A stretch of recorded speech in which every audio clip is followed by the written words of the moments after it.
हमारे साथ जुड़ चुके हैं। हमारे साथ वरिष्ठ पत्रकार एनके सिंह जी हैं और हमारे सहयोगी मोहित राज दुबे संसद भवन से हमारे साथ जुड़ चुके हैं। एनके सर, मैंने तो 1 दशक से ज्यादा वक्त तक इसी इमारत में बिताया है।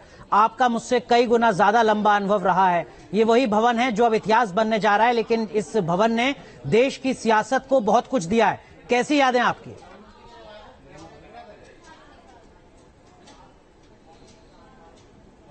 पता नहीं, एक अजीब सा वो लग रहा है बार बार कि ये भवन अब छूट जाएगा। जिस भवन में हम लोग घंटों और कई दशकों तक घंटों अपने बिताए हैं, वो भवन अब छूट जाएगा। तो एक अजीब सा नॉस्टैल्जिया उसको लेके हो रहा है। और ये बात भी सच है कि इस भवन से बहुत सारी यादें जुड़ी हुई हैं। हमें याद है जब वाजपेयी जी 1 वोट से हारे थे, और 1 वोट से हारने के बाद वो लगभग बहुत ही मतलब माहौल अजीब सा हो गया था। तो वो निकल के अपने कैबिनेट मेंबर्स के साथ आ रहे थे वो सेंट्रल हॉल से, और हम लोग 2-3 पत्रकार थे। तो जैसे ही वो सामने दिखाई दिया तो हम लोग अपना चेहरा मायूस कर लिए कि सरकार हारी है, 1 वोट से हारी है। और वाजपेयी जी से एक अलग सा प्यार भी था, सम्मान भी था उनका। तो हम लोग बड़े गंभीर मुद्रा में उनके पास जब जाने लगे तो वाजपेयी जी इठलाते हुए बोले, गई गई गई, मतलब कि सरकार गई। और वाजपेयी जी इठलाते हुए लगभग जैसे लगा कि हंसी आ रही है उनको। और ये याद थी वो अटल जी की। इसके अलावा बहुत सारी चीजें हैं जो याद है। मुझे याद आता है कि अचानक एक बार इंद्रजीत गुप्ता होम मिनिस्टर थे और बोल रहे थे और बहुत गंभीर विषय पे बात कर रहे थे। अचानक कोई एक नया मेंबर जिसको पार्लियामेंट का तरीका नहीं मालूम था, वो खड़ा हुआ रोकने के लिए। इंद्रजीत गुप्ता बैठ गए। तो जब बाद में हम लोगों ने पूछा कि आप बैठ क्यों गए, वो मेंबर बोला कि नहीं, ये वेस्ट मिनिस्टर सिस्टम का आपकी परंपरा है कि चाहे कितना भी मुद्दा बड़ा हो, अगर कोई इंटरप्शन आ गया है तो यील्ड कर जाता है, चाहे कितना भी बड़ा नेता हो, प्राइम मिनिस्टर हो, वो बैठ जाता है ये सोच के कि शायद मेंबर का कहना कोई ज्यादा इंपॉर्टेंट हो। तो ये चीजें जो हैं वो पार्लियामेंट्री परंपरा की है। मुझे लगता है कि आने वाले संसद प्रणब मुखर्जी जैसे कद्दावर नेताओं को मैंने भी ऐसे कई बार युवा सांसद के बोलने पर, इंटरप्ट करने पर बैठते हुए देखा है इस अपने छोटे से अनुभव के दरमियान। लेकिन मोहित राज दुबे की मुश्किलें इनके तरफ बढ़ने जा रही है, क्योंकि सेंट्रल हॉल से जो खबरें आप निकाल लेते थे वो व्यवस्था अब खत्म होने जा रही है।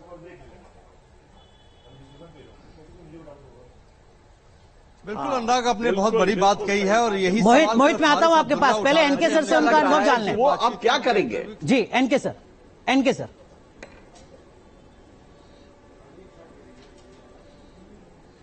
वो एक अजीब सा हो रहा है। हम लोग को याद है कि सेंट्रल हॉल में हम लोग किसी को भी, बल्कि हम आपको एक किस्सा बताएं कि एक बहुत गंभीर चर्चा थी और हमने मिनिस्टर को जैसे ही अपना बोल के खत्म किया तो ऊपर से इशारा किया कि जरा बाहर आइए, और मंत्री महोदय बाहर चले आए। हम लोगों ने बाइट लिया और फिर वो अंदर चले गए। यहां तक वो संबंध होते थे।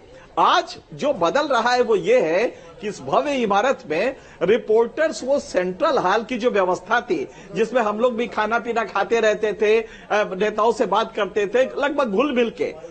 फाइनेंस मिनिस्टर है, पता लगा कि हम लोग 4 आदमी बैठे, वो आके बैठ गया, हमारे साथ खिचड़ी खाने लगा, कुछ और चीज खाने लगा जो हम लोग खा रहे हैं, और एक घुल मिल के बात होती थी। मेरे ख्याल से वो इस नए बिल्डिंग में नहीं हो पाएगा। बड़ा अच्छा आपने ये पॉइंट याद दिलाया कि मोहित राज दुबे के लिए ये एक बड़ी समस्या होगी। जी सर, सबसे बड़ी बात यह है कि आपके इतने दशकों के अनुभव में आपने सांसद भी बदलते देखे हैं और अंदर चर्चाओं का जो एक गरिमा रही है वो भी बदलते देखी है। इस पर भी मैं आपके पास आऊंगी, आपसे आपके अनुभव के जरिए ही जानेंगे आगे आप क्या देख रहे हैं ये भी। लेकिन मोहित, आज की जो ये फील्ड रिपोर्टिंग आप कर रहे हैं, यहाँ से आपकी भी कई यादें जुड़ी हुई हैं, लेकिन आज क्योंकि प्रधानमंत्री संबोधित भी करने वाले हैं, उनके समय को लेकर थोड़ा सा कंफ्यूजन है। मैं चाहती हूं अगर आपको एग्जैक्ट टाइमिंग का पता है तो पहले वो साझा कीजिए आप।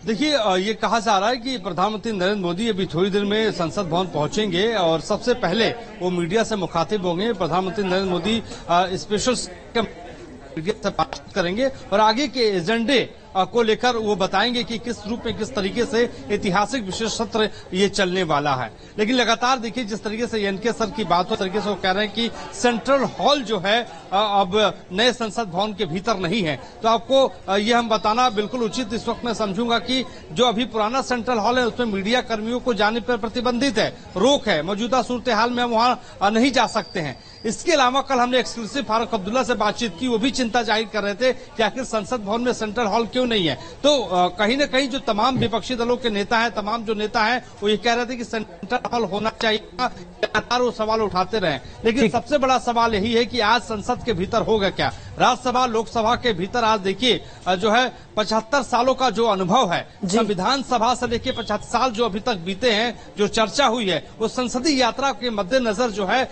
आज जो चर्चा की जाएगी, उपलब्धियों के मद्देनजर, स्मरण के मद्देनजर। और देखने वाली बात यही होगी कि भारतीय जनता पार्टी की ओर से क्या क्या बातें आती हैं, क्या इमरजेंसी की याद फिर से दिलाई जाती है, क्या विपक्ष इस पे किस तरीके से निशाना साधता है। तो तमाम ऐसी बातें हैं जिसको लेकर और इसी पर सबकी निगाहें टिकी है मोहित, क्योंकि ये जो सत्र बुलाया गया इसको लेकर जब से बुलाया गया तभी से सवाल उठाए जा रहे थे। तो आज होगा क्या, किन मुद्दों पर, कैसे विपक्ष इसको